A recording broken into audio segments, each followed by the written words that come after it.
que usted enseña, qué es lo que usted comparte, cómo usted sostiene lo que usted está predicando. Entonces, hoy voy a compartirles 3 fundamentos, el cual nosotros podemos tener como base para sustentar nuestra fe y defenderla. ¿Están de acuerdo? Vamos a orar de una vez. Ahí sentaditos. Te damos gracias, bendito Dios. Te agradecemos, Señor, por la oportunidad siempre que tú nos estás regalando, Señor. Un nuevo día más. Un día en el cual podemos nosotros, Señor, aquí gozarnos con nuestro hermano que nos visita, que viene cada 8 días, que lo estamos viendo entre semana. Gracias por él, bendícele, Señor. Bendice a cada uno y a aquellos que vienen camino. También a aquellos, Señor, que posiblemente hoy salen de la ciudad. Gracias, Señor, por esta tu iglesia, Señor. Aquí nos reunimos, Señor, para poder compartir, Señor, ese evangelio bendito y poder, Señor, edificarnos unos a otros. En el nombre de Jesús agradecemos, Señor, por tu bendita misericordia. Amén. Amén. Una iglesia que mantiene y defiende su verdad. Vamos a abrir nuestras Biblias en 1 de Pedro 3, 14 y 15. 1 de Pedro 3, 14 y 15.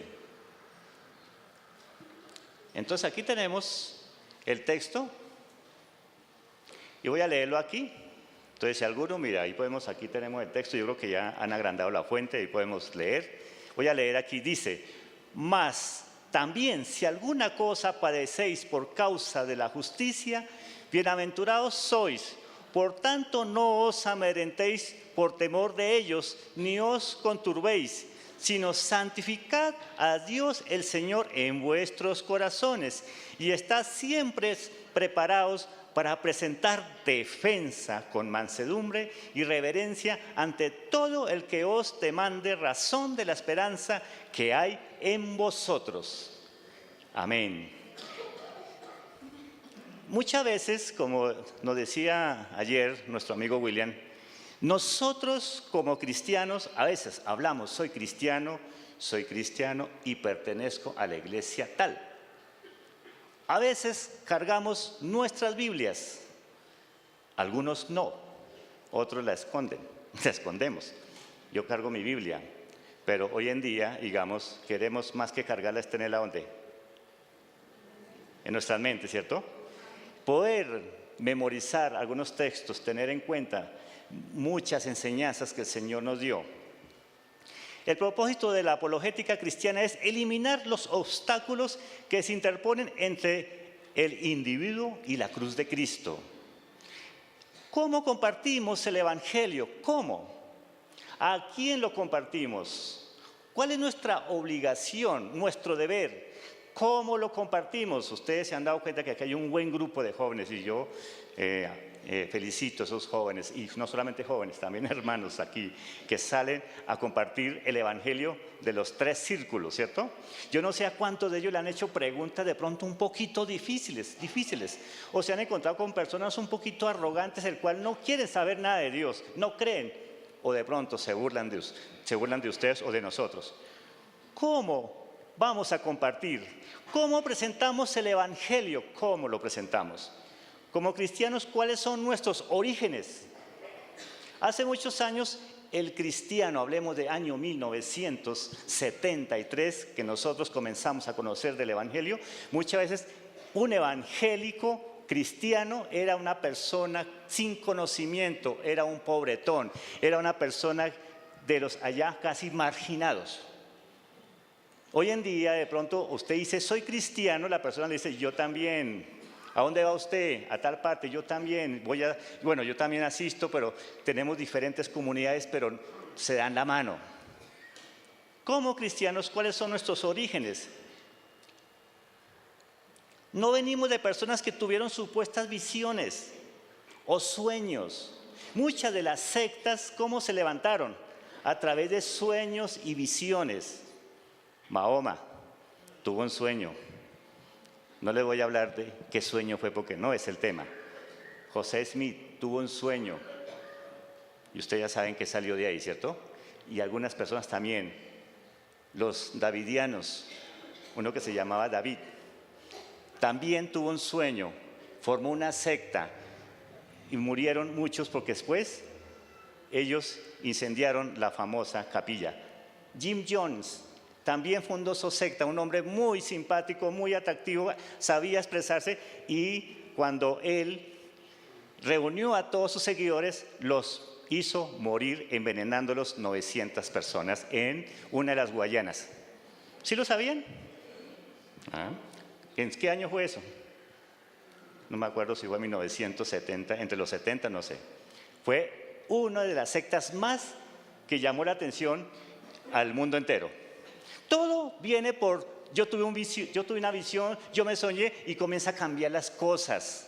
Pero mire, estos grandes reformadores, el pastor Elías estuvo compartiendo algo sobre la reforma, ¿cierto? Y yo tengo, afirmando lo que el pastor decía, de algunos reformadores. Mire, nosotros tenemos como base aquellos reformadores. No venimos de cualquier grupito sin estudio. Aquellos hombres eran teólogos. Uno de ellos, Juan Hus, era checoslovaco, teólogo, filósofo y rector de la Universidad de Carolina de Praga. ¿Qué pasó con Juan Hus? ¿Quién se acuerda? Que el pastor Elías lo dijo muy bien.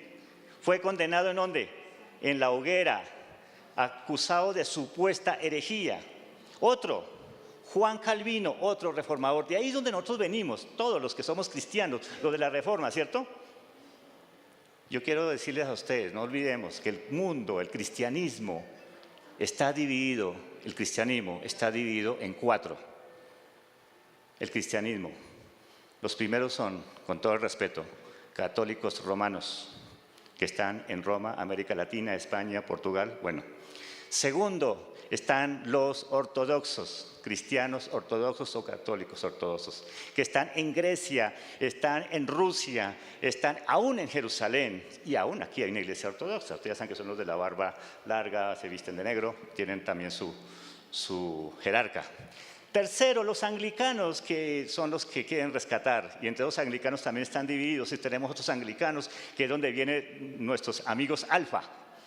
No es que estén divididos, ¿no? Es que los anglicanos están divididos en 2. Hay unos que son contra reforma, son de la reforma también.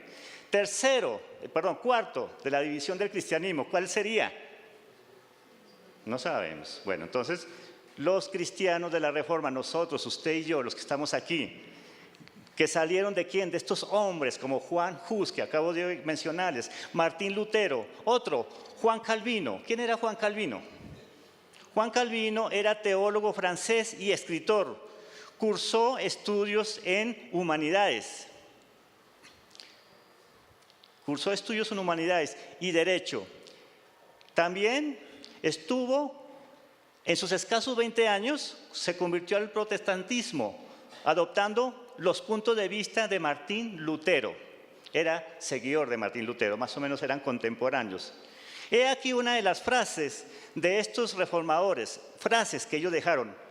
Esto lo dijo un hombre, esto lo dijo Juan Calvino. Aquellos que se apartan nunca han estado plenamente empapados con el conocimiento de Cristo, sino que solo han gustado superficial y transitoriamente de este. ¿Qué quiere decir eso? Que aquellos que se apartan del Evangelio no es porque han estado empapados del conocimiento de Cristo, sino que vive de emociones.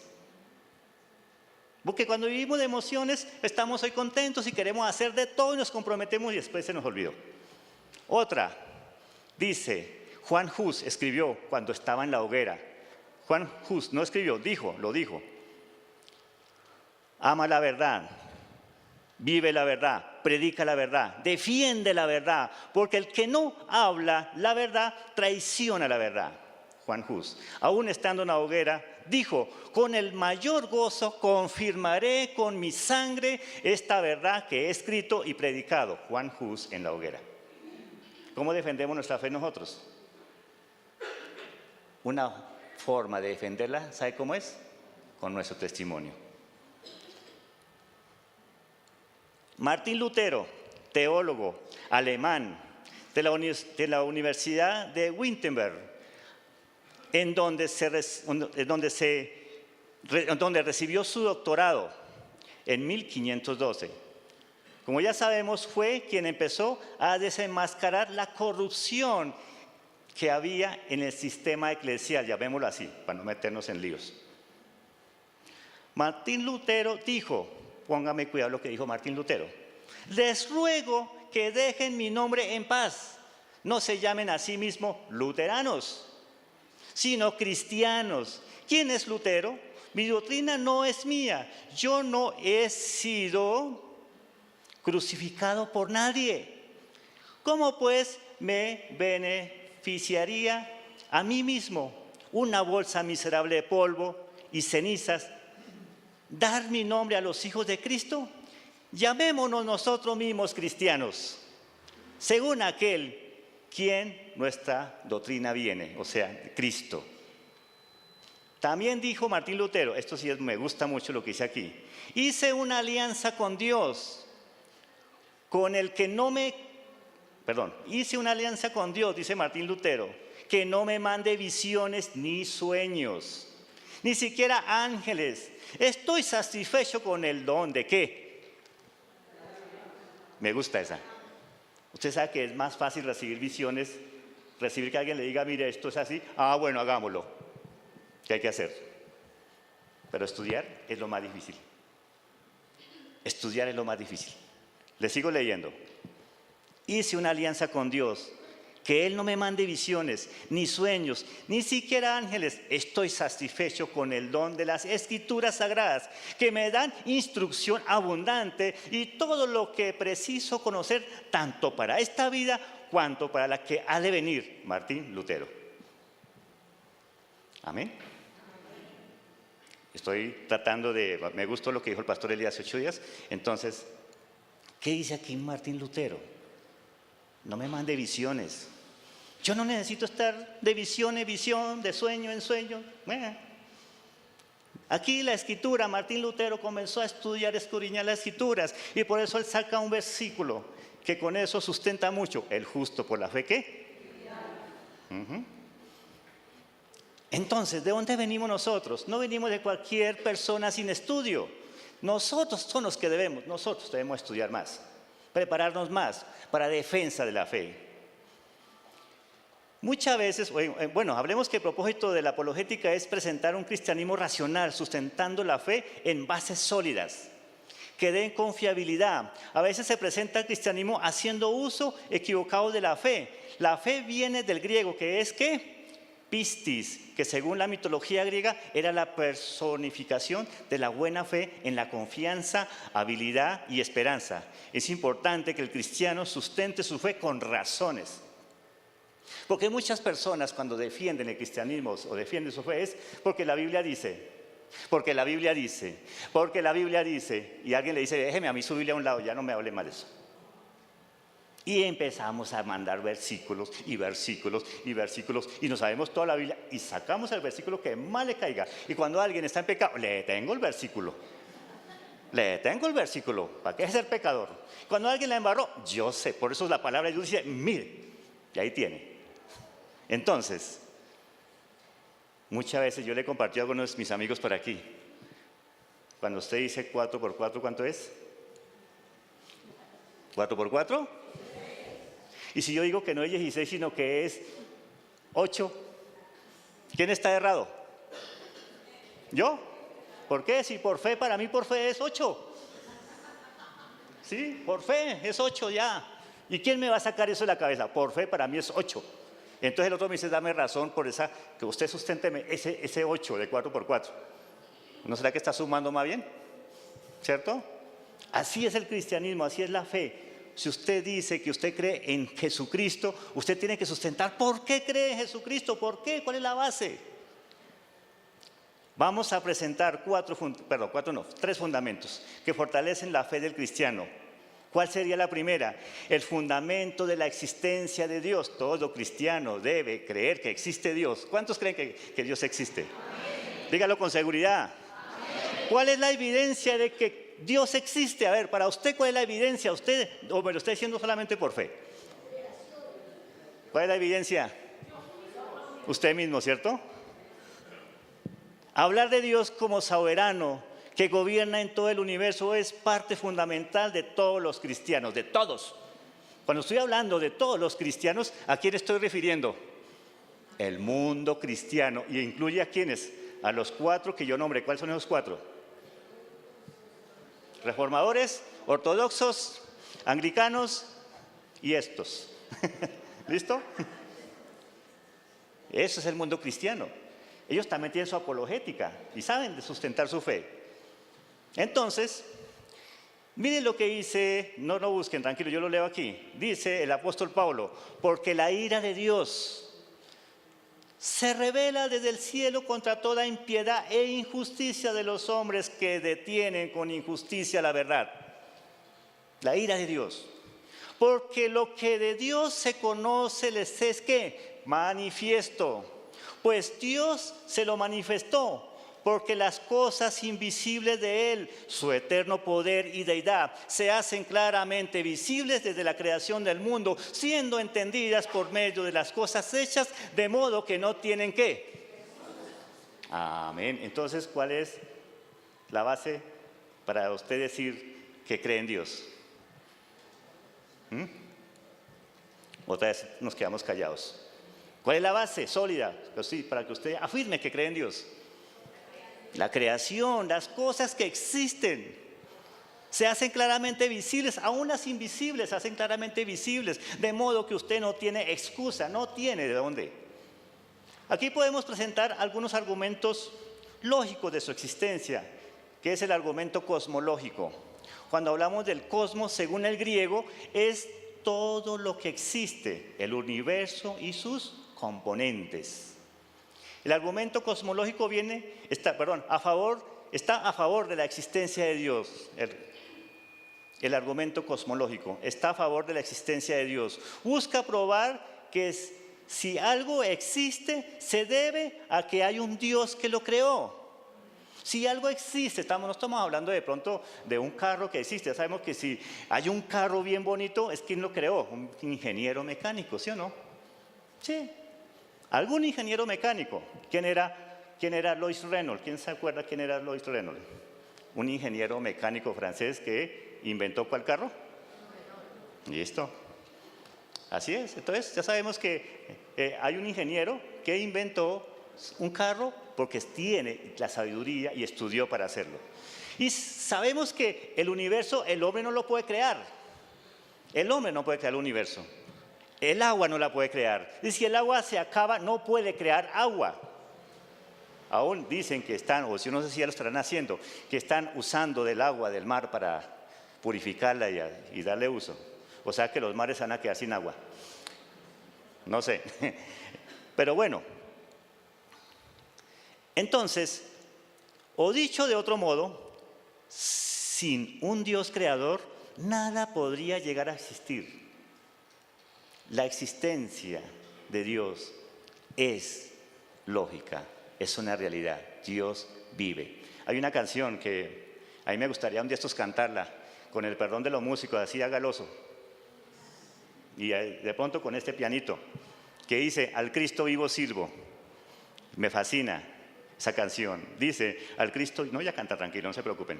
Al Cristo vivo sirvo y Él en el mundo está. Póngame cuidado, al Cristo vivo sirvo y Él, ese Él con mayúscula, en el mundo está. Aunque otros lo negaren, yo sé que Él vive ya. ¿Ah? ¿Cuántos lo creen así? Y el coro dice, Él vive, Él vive, Él vive en mi corazón. Seguro sé que me guardará y es mi amante Salvador. Yo sé que Él vive ya, porque vive en mi corazón. Bueno, se me olvidó. Después un día estos le voy a dar la sorpresa. Es una teología tremenda. ¿Por qué muchas veces el mundo se burla de nosotros? Porque a veces sacamos unas canciones que no tienen ningún sentido teológico o en lo que nosotros sustentamos o estamos afirmando, creer. Hace muchos años cantaban una canción que decía, a la luna yo no quiero ir, ni tampoco quiero ir al sol. La gente decía, ¿qué se va a ir al sol? No tenían sentido. ¿Quién se va a ir para allá? ¿A usted le gustaría irse allá? La temperatura tan tremenda que hay allá. A veces en las congregaciones se entonaba una canción así. A veces cantaban 1, 2 y 3, Satanás no puede vencer, 4 y 5 y 6, lo piso y lo aplasto con los pies. ¿Y eso era para qué? La gente no le crea a usted lo que predica. Por eso me gusta, me felicito a los músicos que cada día están, ¿qué? Sacando nuevos temas. Y hoy estábamos cantando, bueno, a mí se me olvida la canción, pero hay una canción que ellos cantaron hoy, que yo sé que me fascina mucho y sé quién la compuso.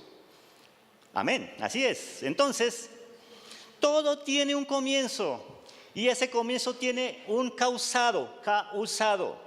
Esto quiere decir que nada se formó al azar, como lo dicen algunos científicos. Nada se formó al azar. El filósofo Platón es el primer pensador que desarrolló todo un argumento basado en la causalidad. Causalidad. Después le siguió ¿quién? Otro discípulo, ¿cómo se llamaba? Aristóteles. Los filósofos musulmanes también lo siguieron, como Al-Farabi, otro, Avicena, otros pensadores como el judío Moisés. Y por último se sumaron los cristianos filósofos pensadores, como Agustín y Santo Tomás. Y hasta nuestros días, este pensamiento lo hallaron valioso, o ha sido valioso, y lo han convertido en el argumento más amplio o más conocido de la existencia de ¿quién? De Dios. La idea básica de este argumento es que así como hay un universo, ¿qué? Hay un ¿qué? Hay un creador. Y debe ser causado por algo más allá, más grande del mismo. Platón es el gran apologista. Es el gran apologista de la existencia de Dios. Su hondo sentido ético le incita a defender esa verdad. Casi pudiéramos pensar que de pronto Platón como que en sus horas por allá solito como que pensaba en Dios, ¿cierto? Usted como cristiano, más que cantar, más que leer la Biblia, más que pronto orar, que a veces oramos y leemos la Biblia y no sabemos por qué lo hacemos. ¿Por qué lee la Biblia? Porque quiero hacerlo y porque sí, pero ¿más allá de qué? Yo creo que Platón por allá cuando se sentaba se ponía a pensar en todo lo que había. En la creación, no habían esos, ¿cómo se dicen? Observadores astronómicos tan potentes como hoy en día, pero yo creo que el hombre se ponía a pensar mucho. Hay algún creador. Y él decía, ¿no? Muchas veces él consideraba que hay tres creencias peligrosas. Hay tres creencias muy perjudiciales para el hombre y para la sociedad, decía Platón. Decía, una es creer o afirmar que Dios no existe. Usted no puede afirmar, no puede creer, decir así por decir que Dios no existe. Y si Dios existe y es real, también hay un ¿qué? Un juicio. Hay un juicio. Otra decía, creer que aunque Dios gobierna el mundo y se preocupa de él, o sea, del mundo, el pecador quiere escapar del juicio y castigo, comprando el favor divino con ofrendas y otras cosas. Eso decía Platón.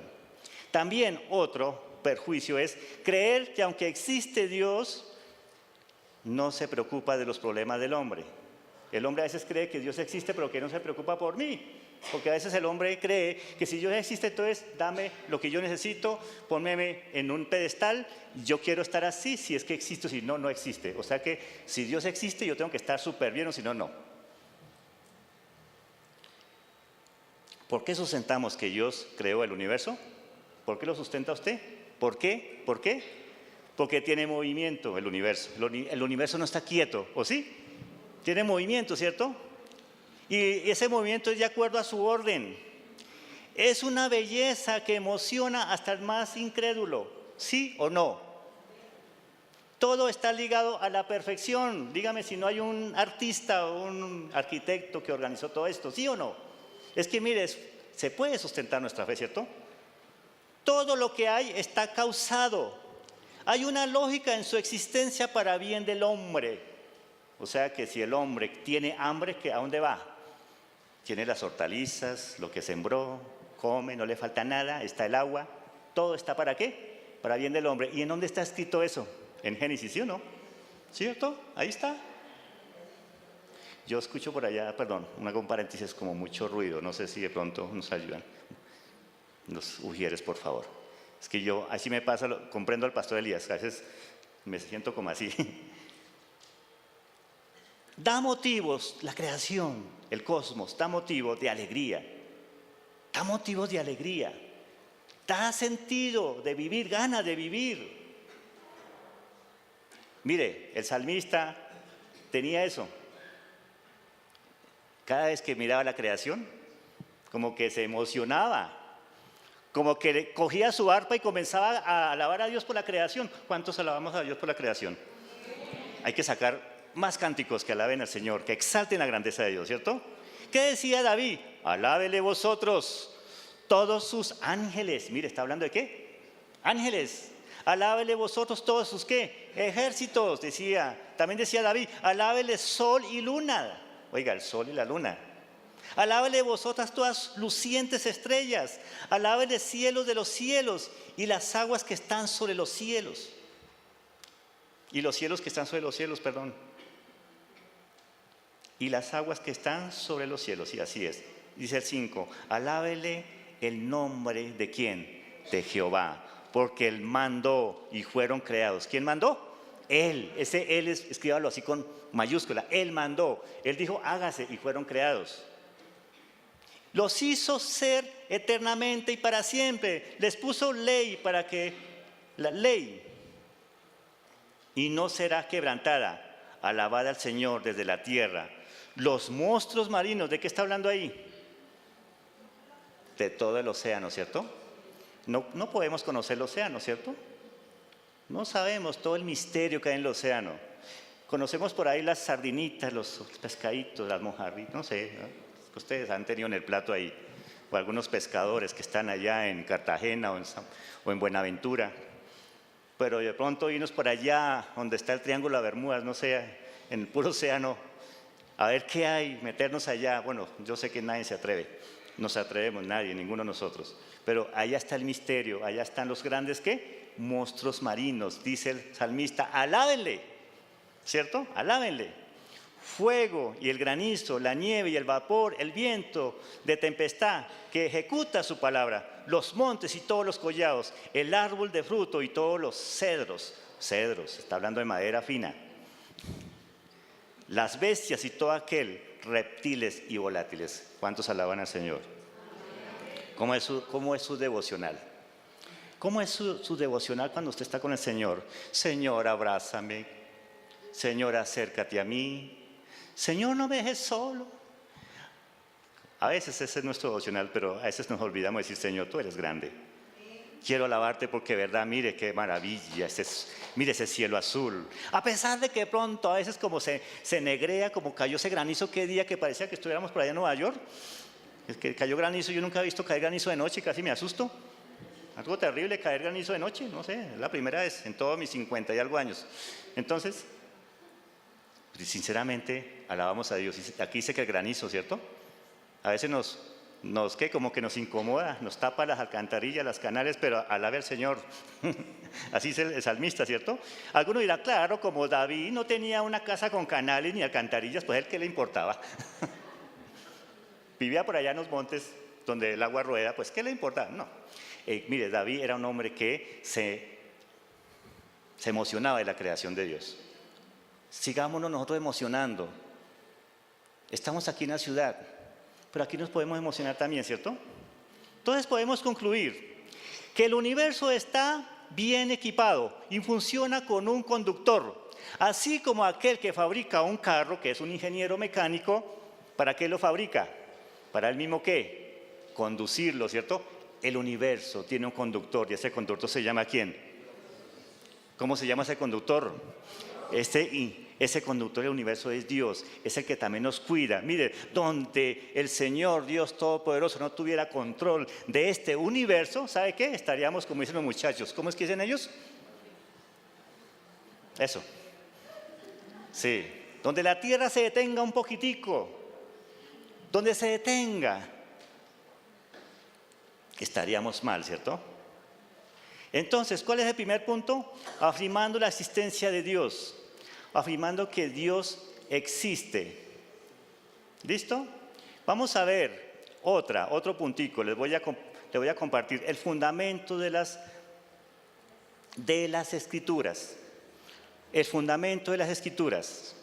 Sabemos que la Biblia proviene de Dios y la razón es que el mismo Señor Jesucristo afirmó su ¿qué? Su autoridad. El Señor mismo. Y los apóstoles la reafirmaron. El Señor Jesucristo, ¿qué dijo? ¿Escudriñar qué? ¿Por qué? Porque en ellas ¿qué? Habla de vida eterna, ¿cierto? Cuando Jesús habló de las Escrituras, mire, hermanito, no está hablando del Nuevo Testamento, porque el Nuevo Testamento no existía todavía. ¿De qué está hablando? Del Antiguo Testamento. ¿Cuáles eran los libros que se usaban en aquella época? Los más usados. ¿El libro de qué? A ver, Isaías, ¿cierto? ¿Qué leyó Jesucristo cuando estaba en la sinagoga? El Espíritu de Dios está sobre mí, por cuanto me he enviado para dar libertad a los cautivos, a ungir a los quebrantados. ¿Se acuerdan? Ese era el libro que veneraban los judíos y también Jesucristo lo afirmó. Pedro también, en 2 de Pedro 1:19 dice, 2 de Pedro 1:19 al 21 dice, tenemos también la palabra ¿qué? Profética más segura, a la cual hacéis bien en estar ¿qué? Atentos como a una antorcha que alumbra en lugar oscuro hasta que el día esclarezca y el lucero de la mañana salga en vuestros corazones. Entendiendo primero esto, que ninguna profecía, tengamos en cuenta lo que estoy diciendo aquí, ninguna que profecía de la Escritura es que de interpretación privada, porque nunca la profecía fue traída por la voluntad humana, sino que los santos hombres de Dios hablaron siendo inspirados por el Espíritu Santo. Amén. Dios dejó las Escrituras. Hombres como los profetas, hombres como Jeremías, hombres como David, que escribió todas esas alabanzas, hablando de la creación. Todas esas exaltaciones de Dios cuando Él tenía victorias sobre sus enemigos, ¿cierto? Aún cuando se sentía solo y deprimido, el mismo David. Cuando Él se sentía deprimido, Él comenzaba también a hablarle a Dios. Y cuando había victoria, cantaba alabanzas. Ninguna escritura de interpretación privada, o sea que ninguna persona puede coger la Biblia y decir, yo creo que esto es así más bien. Y vamos, y si ustedes no están de acuerdo conmigo, como dijo anoche William, pues yo armo mi grupo, ¿quiénes están conmigo? Con lo que yo estoy pensando de la escritura, y los que estén conmigo se van conmigo y armamos un chuzo aparte. Y ahí comienzan las sectas. No, por eso es que, hermanitos, ustedes, todos nosotros debemos estudiar. No dejemos de estudiar. A veces yo me meto así en esto tanto, quisiera dar algo más. No me importa el cansancio, a veces no me interesa, pero yo me siento como fresco. Esto como que produce frescura, les aseguro. La palabra de Dios produce frescura. Como que una cosa me lleva a otra cosa y me lleva a otra cosa, pero no me salgo de los límites de Dios. Usted tampoco, hermano. ¿Sí o no?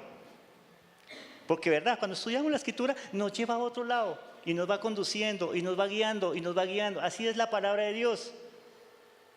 Cuando usted se deja guiar por el Espíritu Santo, usted se da cuenta que está siendo ministrado por la palabra de Dios, por esto. Muchas personas le dicen a usted, hermano, tengo una palabra, así que escúcheme. Mire que yo haré esto y esto y esto y esto. Y usted sale así, vea. Y no se dan cuenta que esa palabra está escrita para un rey pagano. Cuando nos leemos más arriba, estábamos estudiando esa parte en cómo estudiar la Biblia. ¿Cuántas personas no reciben esa palabra? Y gracias, pero cuando nos devolvemos un poquitico, esto no era para un profeta, sino para un rey pagano. No era para mí. ¿Sí? Eso le pasa por no estudiar. Eso nos pasa por no mirar todo el contexto bíblico. A veces nos pasa eso, porque miramos lo que más nos gusta, lo que más nos llama la atención. Pero la palabra del Señor está para que nos ministre, para que nos redarguya, para que nos fortalezca, para que usted también en momentos de ansiedad y aflicción sea reanimado. Amén. Todos hemos sido reanimados. Entonces, aquí vamos a mirar dos cositas. La Escritura se encuentra en dos testamentos, el Antiguo y el Nuevo. y el Nuevo, ¿cierto? En este punto vamos a ver por qué debemos confiar en estos testamentos de las Escrituras. Primero, Jesús confirmó la autoridad del Antiguo Testamento, ¿sí? Jesús siempre sustentó sus enseñanzas con el Antiguo Testamento. Por ejemplo, Jesús dijo en varias ocasiones: ama al Señor tu Dios con todo tu corazón, con todo tu ser, con todas tus fuerzas y con toda tu mente. Y también dijo: ama a tu prójimo como a ti mismo. Hasta esa persona le dijo: ¿sí me entendió? Sí.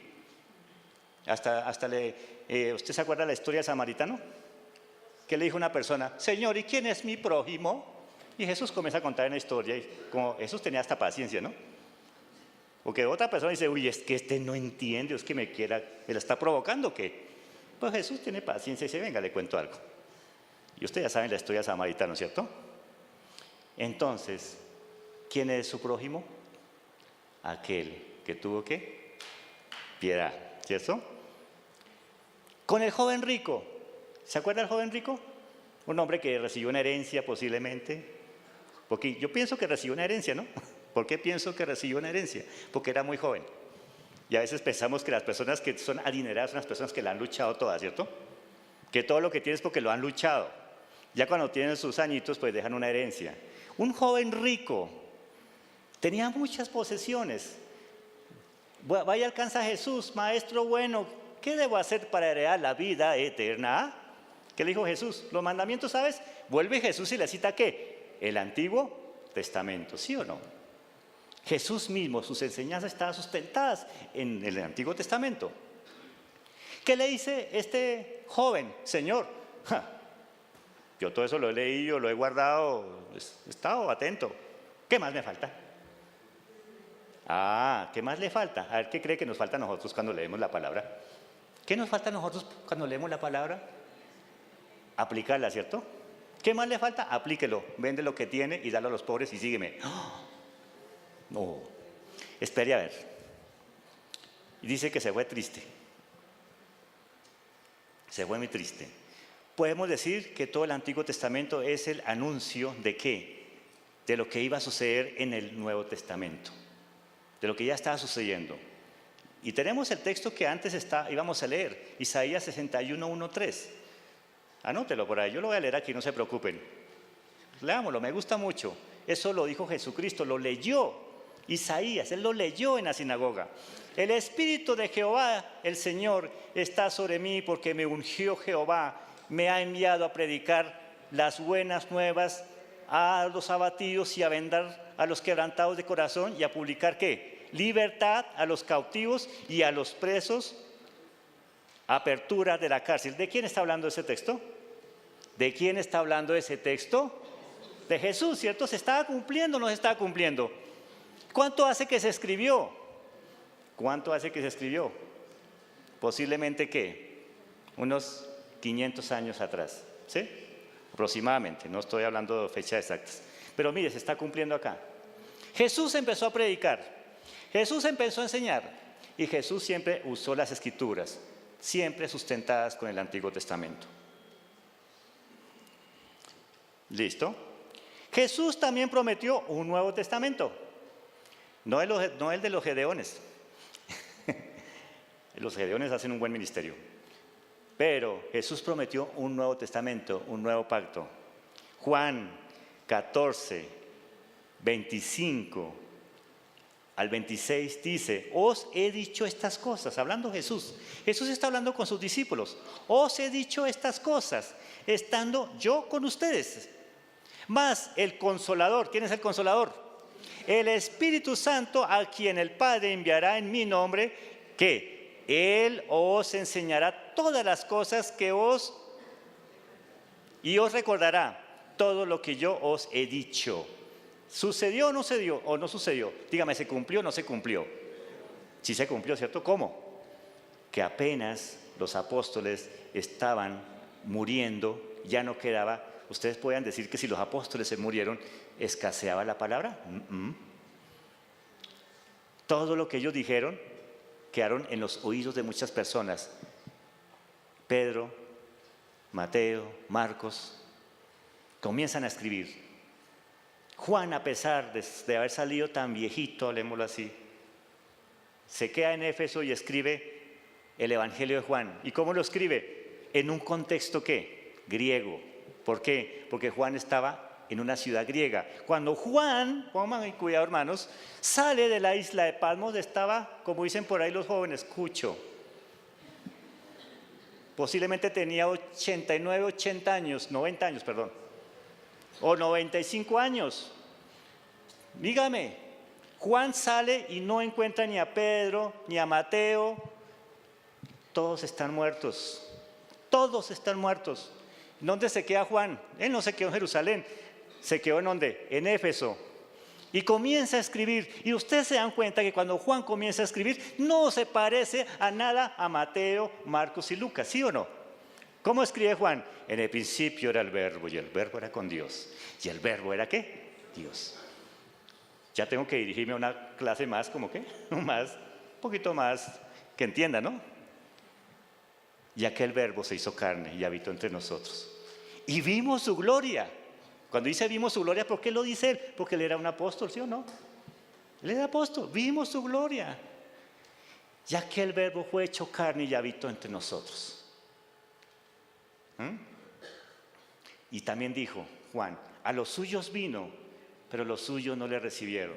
Mas a todo aquellos, los griegos, los romanos, los de San Cristóbal Norte, que crean en él, le va a dar potestad de ¿qué? De ser hechos hijos de Dios. Le den la gloria a Dios. Usted es hijo de Dios, hermano. Usted es hijo de Dios, hermano. A todo el que crea, el que le recibe, le da esa potestad, esa facultad de ser hijo de Dios.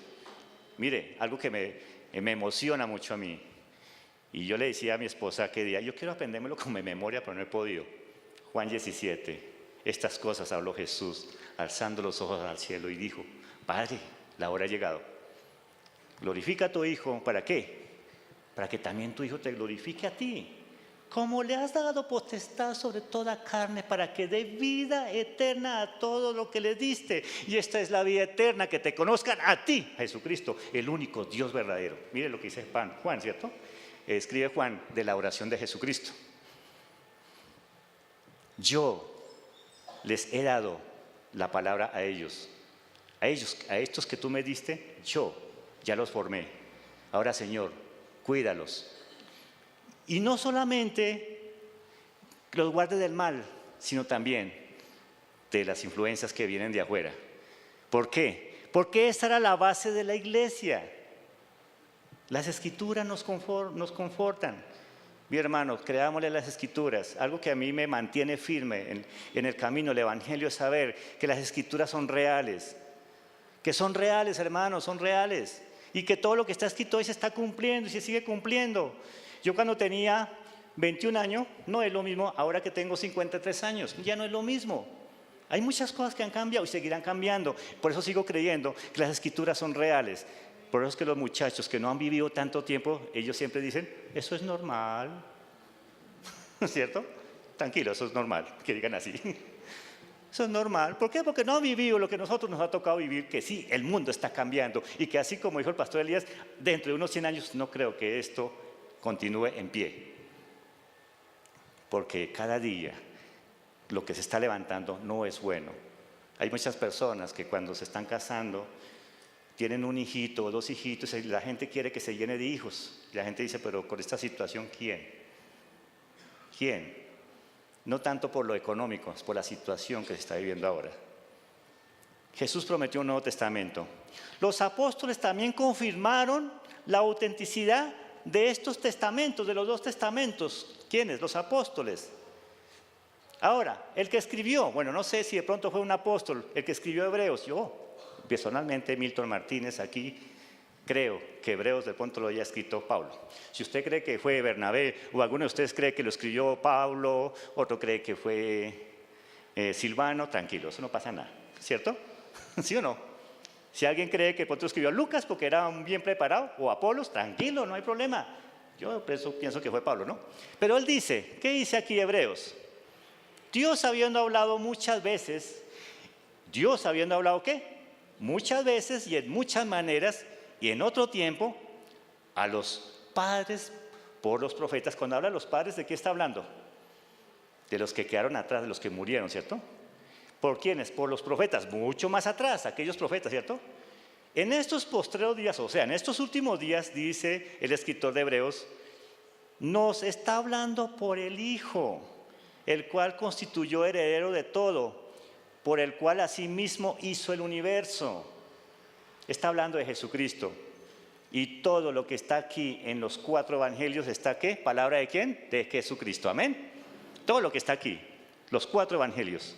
Y también lo confirma el apóstol Pablo. Tercero, ¿qué tiempo me queda? Yo no veo el reloj, de pronto no me quiero pasar. El fundamento sobre la manifestación de Dios. Vamos a hablar, tercer punto. El fundamento sobre la manifestación de Dios encarnado a través de ¿quién? De su Hijo Jesucristo. Y vuelvo a leer lo que había leído antes en Juan. Y aquel verbo, miremos primera de Juan 1, perdón, primera de Juan no, Evangelio de Juan. Evangelio de Juan 1, 14. Si usted está tomando apuntes, anótelo ahí. Dice, y aquel verbo ¿qué? Fue hecho carne y habitó entre nosotros y vimos su gloria, gloria como del ¿qué? Unigénito del Padre, lleno de gracia y de verdad. ¿Otra vez lo leemos? Leámoslo así, a ver, ahí está ahí tenemos la fuente ahí para que leamos. Y aquel verbo fue hecho carne y habitó entre nosotros y vimos su gloria, gloria como del unigénito del Padre, lleno de gracia y de verdad. Amén.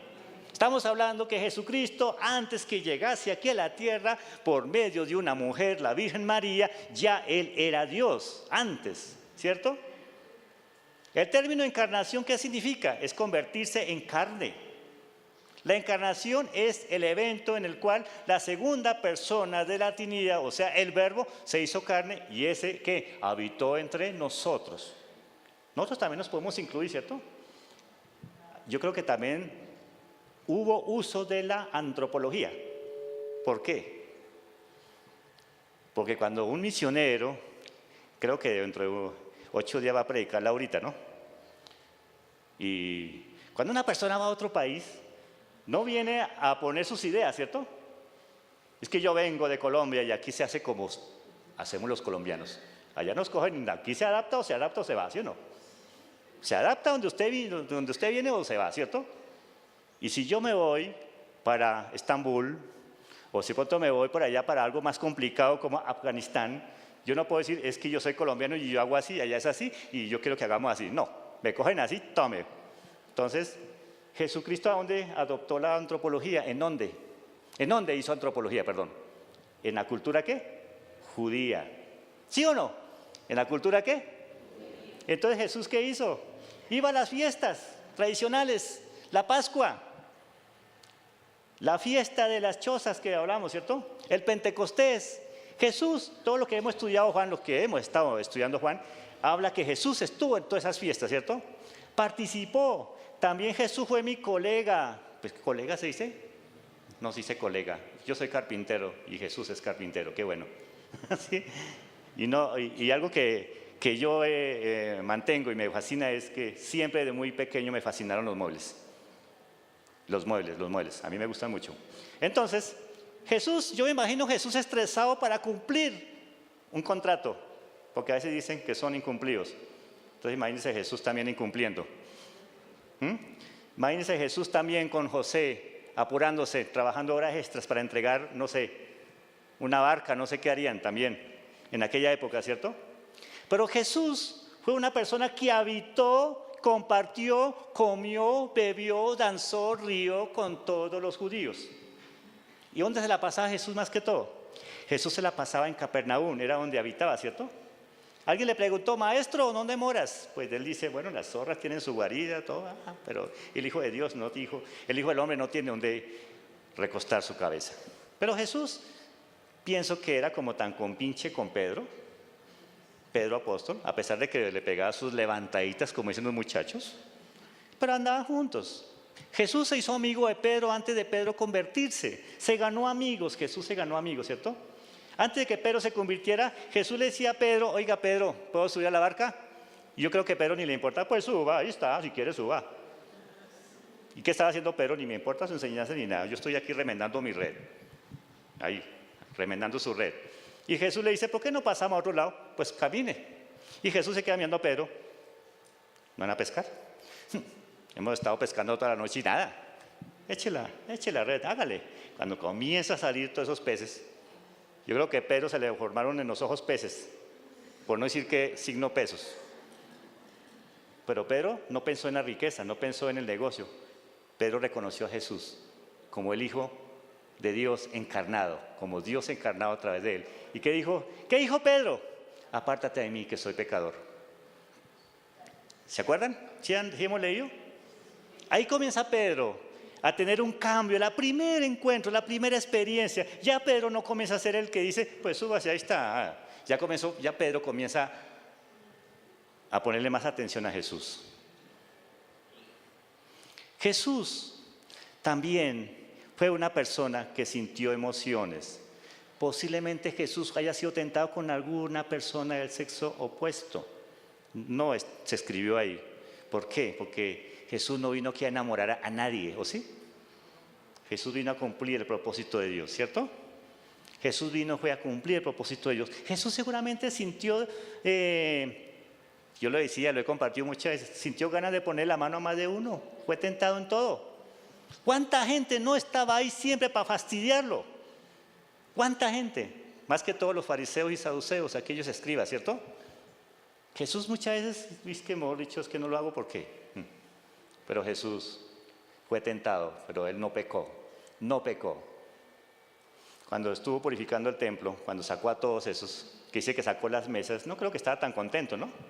Y yo no sé si de esa mesa le cayó a alguien por ahí en la cabeza.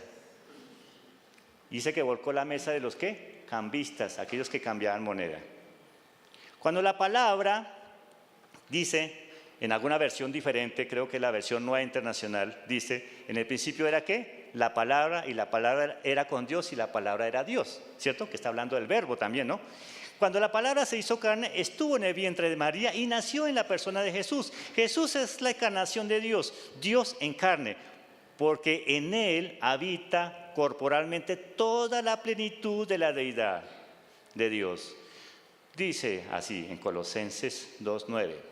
Mirad que nadie os engañe por medio de ¿qué? Filosofías huecas y sutilezas, según las tradiciones de los hombres, conforme a los rudimientos del mundo y no según Cristo, porque el que habita corporalmente, porque en él, pongámosle ese, en él con ¿qué? Con mayúscula. En él habita corporalmente ¿qué? Toda la plenitud de la deidad. Amén, que así sea, ¿cierto? Creemos en ese Cristo resucitado y vosotros estáis completos en él, que es ¿qué? La cabeza de todo principado y potestad. ¿Está hablando de quién? De Jesucristo. ¿Cómo era la naturaleza humana y divina? Jesús tenía ¿qué? A ver los que han estado en doctrinas con Guillermo, ¿sí o no? Vamos aquí a ver quién. Naturaleza de Cristo, ¿cómo era? ¿100% qué? 100% humana y 100% qué? Ojo con decir 50 y 50, porque hemos dicho, Dios mío, 100% qué? Humana, 100% divina. O sea que Jesús no pecó a pesar de que fue tentado. Y también Jesús sintió emociones, también tuvo momentos de tristeza, depresión, se sintió triste. ¿En dónde vemos eso? ¿En dónde lo hemos visto? Y ya lo he compartido muchas veces, pero usted se acuerda que en el Getsemaní Jesús tenía deseos de estar con amigos cercanos. ¿Cuántos de ustedes de pronto no han tenido deseos de que alguien, bueno, un amigo me compartía aquí, un amigo que está aquí en la iglesia, me decía de una persona que estaba solita, que él fue a visitarle y que él le dijo no se vaya, ¿por qué no sigue? Y él lo acompañó. Qué bueno, ¿cierto? ¿Qué quiere decir? Que se sentía solo, estaba deprimido. ¿Cuántas veces alguien necesita por ahí, oiga, acompáñeme un rato? Jesús también necesitó de que los amigos más cercanos de él lo acompañaran un ratico. Y también le dijo, ya que son mis amigos, acompáñenme a orar, porque siento que no doy más, mi alma está muy triste hasta la muerte. ¿Y qué hicieron estos hombres tan amigos de Jesús? ¿Qué hicieron? Bueno, ustedes ya saben. Su muerte y resurrección Dios se manifestó a través de Jesucristo su Hijo, nacido de una mujer, concebido ¿por quién? Por el Espíritu Santo. Debemos siempre afirmar que Jesús es Dios, que antes que Él estuviese en el mundo, adoptando la cultura judía, Él siempre ha sido ¿qué? Dios y será Dios. Él no tiene principio, no tiene fin, es el alfa y el omega, Él es el todo y lo llena todo y está en todo. Amén. Por eso que cuando alabamos al Señor, no lo alabemos por lo que Él hace. Yo siempre los voy a exhortar, hermanos. No alabemos al Señor por lo que hace. Alabémoslo ¿por qué? Por lo que Él es. Porque si usted alaba al Señor por lo que hace, el día que no haya un poco de caídos o un paralítico levantado o lo que sea, usted dice, pues no pasó nada. Allá no pasa nada, ¿cierto? Yo por eso me cambio, voy para otro lado. Porque allá sí pasa. Estamos mal. A Dios se debe hablar por lo que es. ¿Cómo es Dios? ¿Cuáles son sus atributos? Dios es grande, misericordioso, amoroso. Y algo que me gusta mucho, que está en todos los salmos, ¿qué dice? Porque para siempre es ¿qué? Amén, ¿cierto? Alábenle, todos. ¿Por qué? Porque para siempre es su misericordia. ¿Su misericordia es desde qué? Desde la eternidad y ¿qué? Ya hasta la eternidad. ¿Qué dice Salmo 103? Bendice alma mía el Señor, ¿y qué más? Y bendice alma mía, Señor, no olvide ninguno de sus beneficios. ¿Qué más dice? Porque Él es quien perdona ¿qué? El que ¿qué más? Sana tus dolencias. El que rescata el hoyo. El que te sacia y te llena de favores y misericordias. De modo que te rejuvenezcas como ¿quién? Qué bueno, ¿cierto? Ese es el Verbo encarnado. Ese es el Señor. Esa misericordia de Dios también estaba en Jesucristo. Jesucristo es Dios y siempre tenemos que afirmarlo. Por eso es que muchas veces cuando hay un endemoniado, no cree que Jesucristo vino en carne, lo niega todo. La muerte y resurrección de Jesucristo. Pero, dice aquí, si se predica de Cristo, eso dice Pablo, que resucitó de los muertos, ¿cómo dicen algunos que no hay resurrección? Mire, hermanitos, para terminar aquí con esto, lo voy a decir rápido, porque creo que estoy corriendo ya. Parte de nuestra fe como base sólida, por favor, hermanos, nuestra base sólida, aún de nuestros amigos católicos también, yo sé que ellos también la tienen, es la resurrección de los muertos, la resurrección de Cristo. ¿Cuál es esa base? ¿Usted cree que Jesucristo resucitó? ¿Sí o no? ¿Cuánto lo creen? Dígalo con seguridad. Así eso, duro. Jesucristo resucitó, ¿cierto? Pero entonces que así como Jesucristo resucitó, usted también va a ser resucitado. Si usted es una persona que está en pecado, va a tener resurrección para perdición y condenación para toda la vida. Y si usted es una persona que ha estado haciendo el bien y ha estado con Cristo Jesús, andando en sus caminos, usted va a resucitar ¿para qué? Para vida eterna, y así será. Entonces, sustentámoslo así, pues, ¿no? ¿Qué es lo que estamos predicando? Eso digámosle a la persona. Les comparto algo. Una vez me fui a comprar algo para el Chapinero y mi hija me llamó que quería tal cosita, entonces me tocó correr estando en Chapinero y eran como las 7 de la noche. Y dije, mamita, ya voy para allá. Pero no, me agarró el desespero y cogí un taxi. ¡Chun! Pues ahí sentadito en mi taxi mirando por la ventana como siempre, como si fuera un perdido ahí. El taxista hablando por su celular con sus manos libres. Pues yo estaba concentrado, no me preocupaba el trancón, no tengo afán de nada, pues ahí, contarle que llegue a la casa, ¿no? Y comienza a decir, mire este ciclista, esta moto, cómo se atraviesan, cómo son así y así, ya hasta eso comenzó a hablar feo. Y me dice el hombre, a mí sí no me importa si se atraviesa, yo sí me lo voy llevando por delante. ¿Y sabe qué? Me dio papaya a mí. Y esa papaya no se debe desperdiciar para predicarles. Y ahí le prediqué. ¿Sabe qué le cuento? Y no lo digo con seguridad, no me dijo nada, pero ya y para allá se me hizo cortico el viaje. Porque cuando empezamos a dialogar, estaba en la 81, ahí donde está el Nogal, ¿cierto? Pero cuando menos me di cuenta, ya el hombre me hizo parar, porque yo parecía un rayo descontrolado. Me dice, bajamos por esta, ay, ya llegamos, sí, bajemos. Y llegué a mi casa. Pero algo que yo le dije a él, usted tiene un propósito y usted es creación de Dios, y algún día yo le voy a pedir cuentas de eso que está diciendo usted. Porque todas esas personas, y yo le conté una experiencia que vi en Suba de unas personas accidentadas, dije, esas personas accidentadas tienen familia, tienen una madre, tienen una hija que están esperando en casa, y usted no puede hablar así. y algún día Dios va a pedir cuentas. Hay que aprovechar ese momento. Y bueno, yo creo que de pronto le dije al Señor, yo le pregunté su nombre, se llama Alirio, lo tengo aquí, hay que orar por Alirio yo. Y yo le dije, yo soy Milton Martínez. Usted en su taxi, Dios tiene un propósito con su taxi, que así como usted me está llevando a mi casa, no sé qué irá a pasar si llegamos o no llegamos.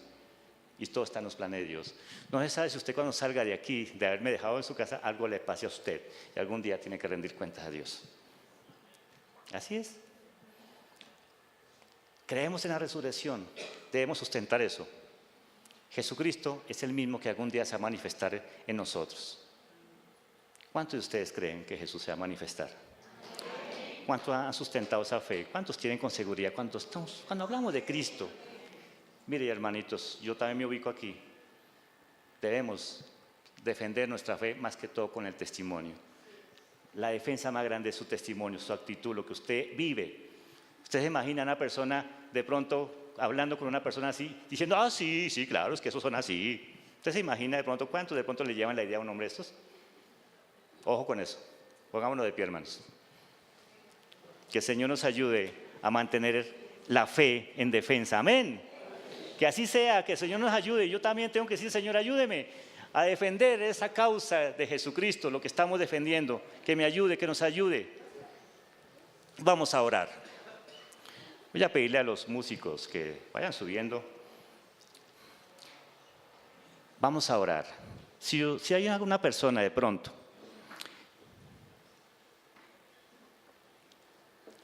que se siente sola, ha tenido un momento de depresión, de pronto usted ya ha venido por 1 o 2 veces, pero no ha hecho una decisión. Usted de pronto se siente inseguro cuando vaya a morir, siente miedo cuando le dicen que hay una enfermedad o hay un diagnóstico un poquito preocupante en su cuerpo. Usted de pronto tiene miedo, usted de pronto algún día ya hizo decisión, ya es bautizado, no importa. Usted quiere cambiar su vida, quiere pasar adelante, vamos a orar por usted.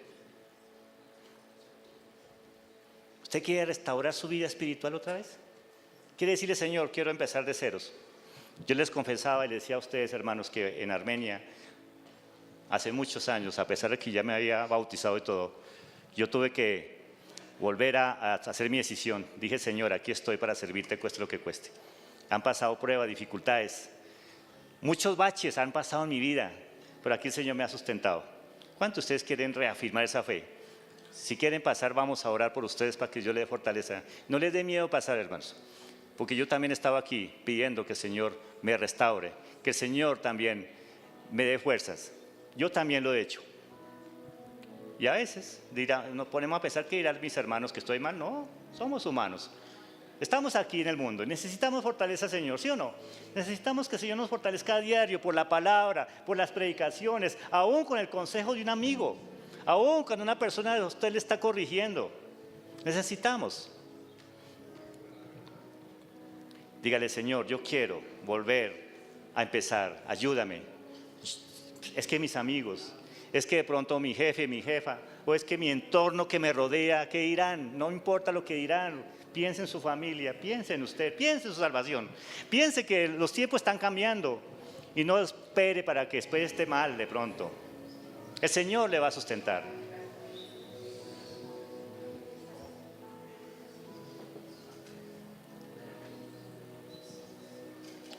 A mí me llama mucho la atención el testimonio de Salvador de Lutre y lo sigo compartiendo. Un hombre seminarista, un hombre que predicaba, un hombre que enseñaba, así como nosotros enseñamos en AEFI, ¿cierto? A veces pareciera que lo que enseñamos en AEFI somos los más espirituales, pero no, necesitamos también de Dios. Y una vez alguien estaba predicando y dijo, hay alguien que tiene que pasar, que tiene que pasar, que tiene que pasar. Y hasta que algún día tuvo que pasar y dijo, ahora sí, vamos a orar. Ahora van 2 peticiones más, mientras que los hermanos están orando, tranquilo. Necesitamos, Guillermito, ayúdenos a ministrar aquí a los hermanos que han pasado. Si hay alguien que nos ayude aquí a que estos hermanos necesitan fortaleza, Ujieres, hermanos, por favor. Aquí hay personas que necesitan el respaldo de ustedes. Mientras que hacemos un llamado a aquellas personas que de pronto están pasando por dificultades familiares. Yo quiero que pasemos y vamos a orar. Si hay personas que tienen dificultad en su familia, esposo, esposa, hijos que se le están saliendo las manos, hay que orar por ellos.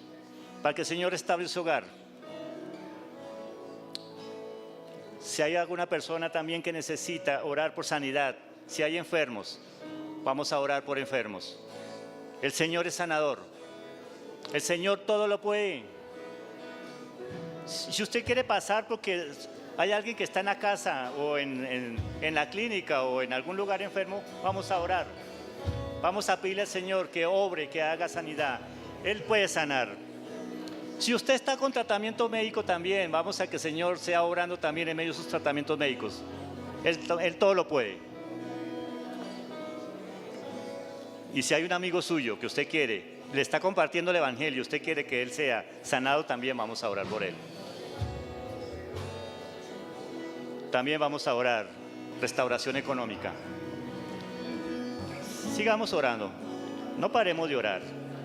El llamado sigue. Si hay personas que necesitan que el Señor restaure su economía, usted de pronto se ha graduado y no ha podido levantar cabeza.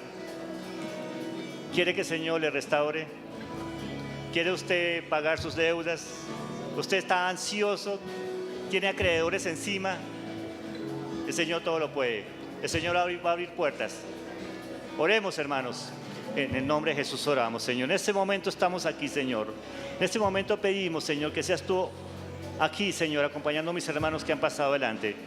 Mira a estos hermanos, Señor, estas personas que hoy se encuentran aquí, así como algún día hemos estado nosotros, Señor. Pedimos que seas tú, Señor, restaurando, Señor, su vida espiritual.